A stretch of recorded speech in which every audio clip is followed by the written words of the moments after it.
Assalamualaikum warahmatullahi wabarakatuh. Ketemu lagi dengan Ibu Sri Mulyani, Mapel Bahasa Indonesia kelas 11 semester 1. Walaupun kita dalam belajar daring, Ibu harapkan kita tetap jaga kesehatan, cuci tangan, pakai masker, dan jaga jarak. Baiklah, kita mulai materi untuk kali ini adalah tentang teks ceramah. Mengapa teks ceramah diberikan? Karena punya beberapa tujuan. Tujuan yang pertama adalah mengidentifikasikan struktur unsur-unsur ceramah. Yang kedua, menggali kebahasaan teks ceramah. Yang ketiga, menganalisa atau menemukan isi teks ceramah.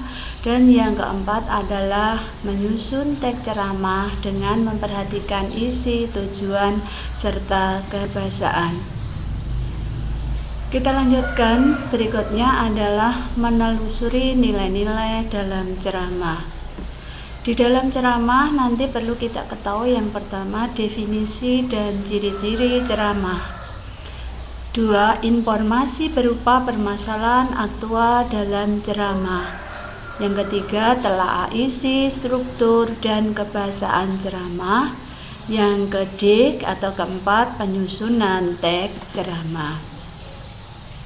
Dalam ceramah ada 3 hal. Yang pertama itu ada informasi permasalahan aktual dalam ceramah.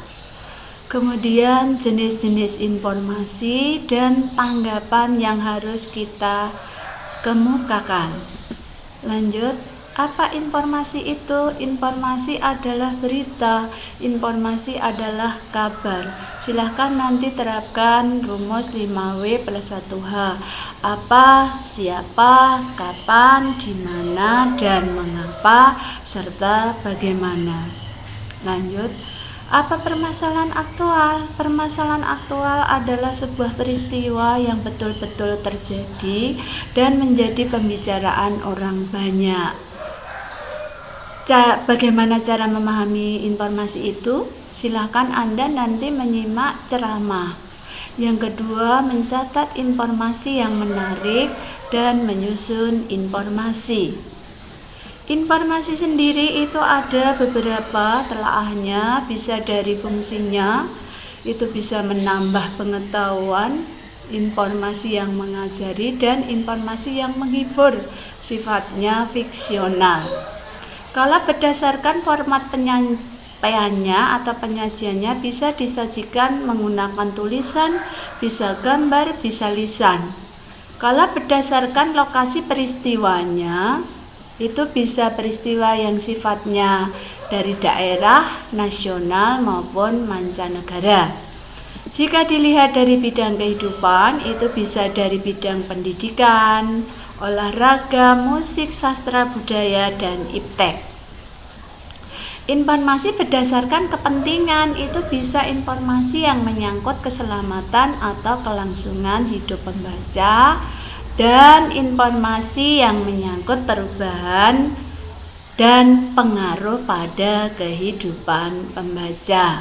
Lanjut, tanggapan terhadap isi ceramah itu nanti bisa berupa pertanyaan, persetujuan, penolakan, kritik, saran, pujian, dan sanggahan. Langkahnya bagaimana? Langkahnya silakan menyimak ceramah. Yang kedua, silakan mencatat pokok-pokok isi ceramah. Dan yang ketiga, silakan memberikan tanggapan terhadap materi ceramah. Ingat, di dalam menanggapi harus disertai dengan alasan dan bukti yang logis. Ceramah itu nanti harus ada unsur ceramahnya, ada struktur teks, kaidah kebahasaan, dan simpulan isi ceramah. Lanjut. Nah, di sini ada unsur ceramah itu meliputi apa saja? Harus ada penceramah, harus ada pendengar atau audien, harus ada materi, harus ada metode ceramah dan media ceramah. Kemudian sistematikanya atau urut-urutannya itu ada 3. Yang pertama itu pembukaan, yang kedua isi, dan yang ketiga adalah penutup. Penggunaan kebahasaan kelompokkan menjadi 2, yaitu penggunaan kata dan kalimat. Kalimat silahkan gunakan kalimat imperatif dan kalimat majemuk bertingkat. Untuk yang kata, gunakan kata ganti, kata-kata teknis atau peristilahan, dan bahasa yang digunakan harus sopan, jelas, dan mudah dimengerti. Menyimpulkan, bagaimana menyimpulkan? Menyimpulkan diawali dari hasil catatan pokok isi ceramah dan membuat simpulannya. Dalam membuat simpulan itu harus memuat seluruh pokok ceramah, tidak boleh menyimpang dari isi ceramah, dan simpulan bukan komentar melainkan ringkasan isi ceramah. Bagaimana menyusun teks ceramah? Kita belajar menyusun teks ceramah. Siapkan topik, tujuan, kerangka, dan pengembangan kerangka teks ceramah. Topiknya Bumul berikan misalnya masalah pendidikan budi pekerti, peristiwa aktual, pengalaman pribadi, permasalahan sosial, dan permasalahan remaja, dan lain sebagainya. Tujuan ada 2, yaitu tujuan umum dan tujuan khusus. Tujuan umum itu adalah informatif, persuasif, rekreatif. Khusus itu merupakan rincian dari tujuan umum.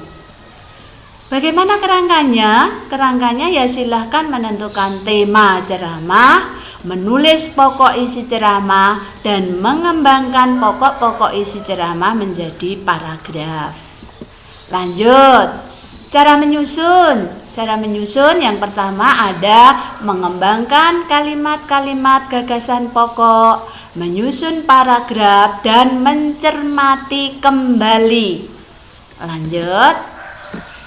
Sebelum sampai penutup, ada tagihan yang harus kalian kerjakan. Yang pertama, silakan Anda mengerjakan uji kompetensi bab 3. Materi soal PG nomor 1 sampai 10, halaman 33 sampai 35. Jenis tagihan yang kedua, silakan Anda membuat teks ceramah dengan memilih salah satu topik yang pernah Ibu berikan. Demikian materi yang telah Ibu sampaikan. Apabila ada kata-kata yang tidak berkenan, saya mohon maaf. Tetap jaga kesehatan, jaga jarak, pakai masker, dan jangan lupa bahagia. Assalamualaikum warahmatullahi wabarakatuh. Sekian, terima kasih.